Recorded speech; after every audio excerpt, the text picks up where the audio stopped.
Bonjour, je m'appelle Yoann Collange, je suis doctorant en géographie du patrimoine à l'université Savoie-Mont-Blanc à Chambéry.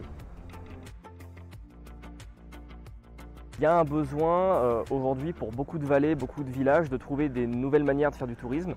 Donc le but de ma thèse, justement, c'est de répondre à cette question. Est-ce que sur des territoires différents, avec des trajectoires politiques, économiques et sociales différentes, la rupestre peut prendre une place qui sera la même finalement? Comment dans le futur on peut espérer développer ou non ce patrimoine-là? Donc les trois terrains que j'étudie, c'est dans un premier temps la Val Camonica en Italie, dans les environs de Milan et de Bergame, où on a une labellisation UNESCO pour cet art rupestre-là, donc quelque chose d'internationalement reconnu. Ensuite, la Vallée des Merveilles, qui est dans les Alpes-Maritimes, dans les alentours de Nice, où le parc national a mis en valeur très tôt ces roches. Et puis ici, la Maurienne et la Haute-Maurienne, où on a un corpus assez important de roches gravées, mais qui malgré tout reste très peu connu pour les habitants, pour les touristes et même pour les pouvoirs publics.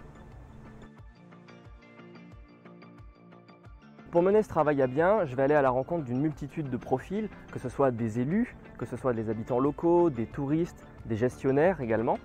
Une des premières choses notamment qui ressort de ces petits entretiens, c'est que la population locale va se sentir davantage concernée par des gravures, par exemple de bergers, des gravures historiques très récentes qui parfois datent de quelques décennies, voire de quelques siècles, et sur lesquelles ils vont retrouver leur nom de famille, des noms d'ancêtres, donc ça va faire un lien très facile avec la vie du village, là où l'art préhistorique, l'art rupestre préhistorique, va avoir ce côté un petit peu plus nuageux, nébuleux, on ne sait pas exactement qui l'a fait, les interprétations sont floues, donc ça intéresse moins facilement la population.